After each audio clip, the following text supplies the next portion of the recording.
Hello everyone.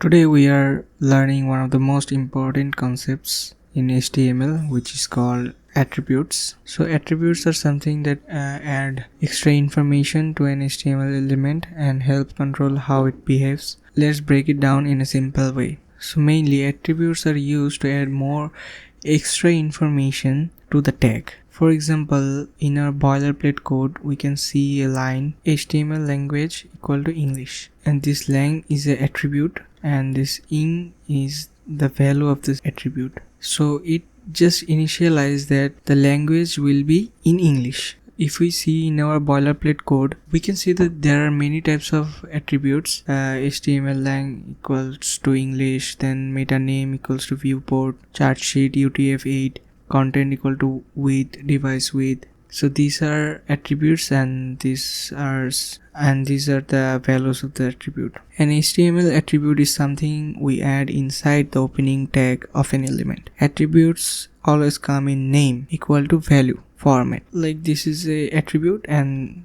then we'll give the value of this attribute in code. So here you can see that href is the attribute, the URL is the value, and it tells the browser where the link should go. So basically this gives the browser an extra information. So here we can see some common attributes like href attributes for links. So here we added a link, so this is called a href attribute. And then we can see a source attribute, like for adding an image. Here the source tells the browser where the image is located. Here the alt is used for, suppose you entered into a browser and the image takes time to load or fails to load, and then and only then the alt here will be set at a image.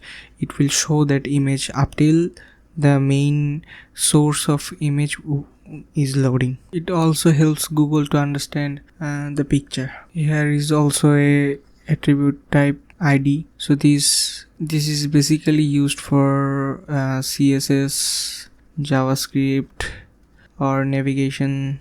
Then we use class attribute to group styling. We can group classes allows multiple elements to share the same style. Few things to remember: that attributes always go inside the opening tag. I'm writing it down. Attributes always go inside the opening tag.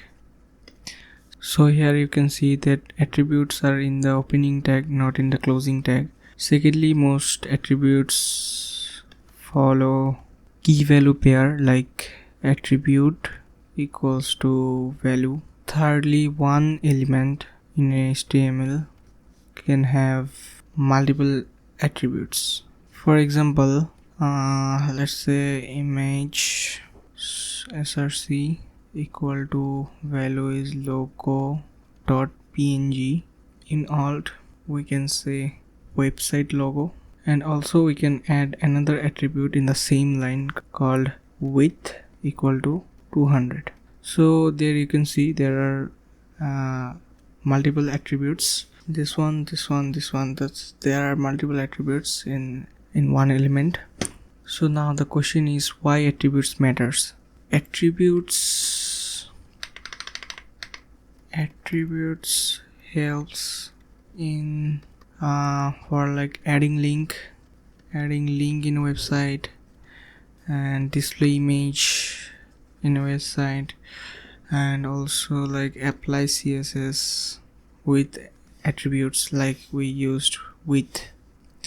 Then it also helps to connect JavaScript, improve accessibility. Without attributes, HTML would be just a plain text. So this is the most important part. Like before learning HTML, you should go through attributes. I mean, you should give your time to learn these attributes properly, because if you have any doubt in the attributes of HTML, then it will be really hard for you to, go with the flow. Or it should be like learning alphabets when we are in school. So you should learn this attributes properly. This is the basics of HTML attributes. In the next episode, we will go into learning the anchor elements in HTML. So if you find this helpful, consider subscribing to support the series. See you in the next video.